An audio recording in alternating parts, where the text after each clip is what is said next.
Sammusaanii tu bal'isanii jaalle. Nuti kursuu malee kunoo harargeerraa taatu jimaadha muran. Osoo xayyaarame qabdanii si dhaabanii nuti jimaadhaaf waan jennu amantii keenya tuttuqanii amantii tokkoo isaan hin taane. Waan akkanaa tanaan naan taane. Nama sammuusiitu bal'isee yaatutu nama bulche. Nama sammuusiitu hoggoruu danda'e. Uummata bineensa. Jimaadha. Maqaa kunoo kan hin deemee mancaadhaan karaa isaa dhaatte ta'u. Jimaa akkamitti nurraa qaban nuti. Uffata boloota ijaarame kan fide nuun fayyadu nuti. Uummatni harargee jechuun nama ofii barbaadu kan jiraatu. Hidhaafne malee ammas nuu mute kan nyaatu. Kara uummata garaadhaaf jaatu garaa. Adda bilisummaan Oromoo nuuf haa jiraatu ammallee. Dhageessi hayyuun Oromoo hoggaa haasa'u akkani jooraa. Wayyumna darbuu sana waan ishiin nama gooti jeeraa yaabbaa mancaa dhuga jee wallahi. Amma godhu amantii irratti goosaan hin taatu nuti lubbuu keenya amantii keenyaa midhamnaa. Oromummaan ni jaalanna amantii keenyas lubbuu keenya irra jaalannaa jechuudha. Ammoo gama diinagdee keenya balleessuudhaaf diina deemuun lubbuu isaa isa dabarsina.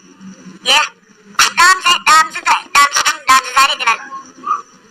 Dhaamsa irratti tokkuma qabnuun dhaamsa kanaa kana gaggeessinaa jirru jechuudha. Karaa uummata ijaanne osoo sammuu isaatu bal'isa iyyaatiin magaalaa bal'isa jee deemu jechuudha. Uummata bachoo maraataan irraa nyaanna. Dhuga jee wallahi. Akkasumas rakkoo mataa keenyaati waan ta'eef namoonni ni maddu numaan dandeessa ifiifiniif godhee beenyuun komadda. Nuti ifumaafif gooneera garaadha laafnaa bara. Garaadha laafnaa uummanni amantii musliimaa jechuun amantii biraa akka hin tuqne ibsiidhaan seera irraa qabdi. Amantii namaa kabajaa amantii keessan ammoo namni tokko duusaa dabarsaa jiran. Dhageessee waan akkanaa kana laala. Darasummarraa yoom galte? Tola darasummarraa yoom galte? Bakka amantii keenya tuttuqanii jiranii. Wallaahi lubbuun keenya fidaa amantii keenya haa baatu. Eesaan marftameeti? Badee keenya dhi'uma kanaan galee. Kunoo amantii keenya tuttuqaniiti akkuma finfinnee dheeratu kunoo federaaleenis ulee danaa. Haa akkan nama godhu jira. Masjid homaa diimen jaanii namni Allahu Akbar jee dhiira kanarra fuudhee sawmasaniitiin waa bidda sagalee addunyaa keenyaadha qo'annee kanarra baadetti abbaa dheeda nabbine. Isaafuu ilmaan Oromoo kunaaf ilmaan daanii hidha yaadanii babalaa amantaati nama fidu jiram yaa dhiira biyya. Abdiin kutinaa wallahi abdiin kutinaa ulee miti yoo osoo nu godhanii hoo amantii keenya irraan deebinu. Diinni keenya akka galaanatti yoo lafarra yaa'u amantii keenya ijaa haa baatu wallahi. Lubbuu keenya kanneen amantii keenya ni hambifna.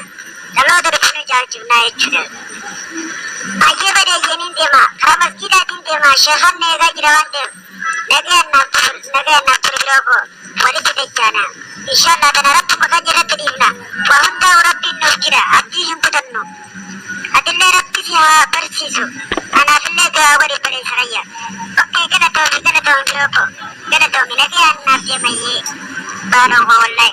Hamtuun takka sin argin barnootallee si haa barsiisu. Hidda si haa baasu.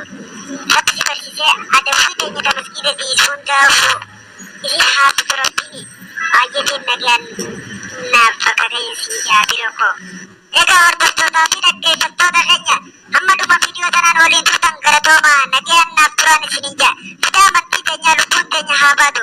Jimaa keenya ammoo guduraa tuttuqanii xayyaara meeqa fidanii osoo hin dhaabanii monopoolii isaanii kan jedhu waan ta'eef waa'ee jimaa keenyaas ni hinaafan malee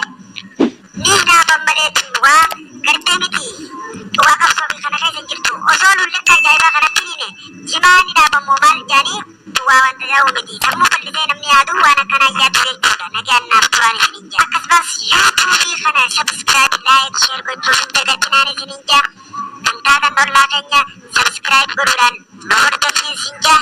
Nagayaan naaf tura amma dhuma viidiyoo biraatiin walitti deebina.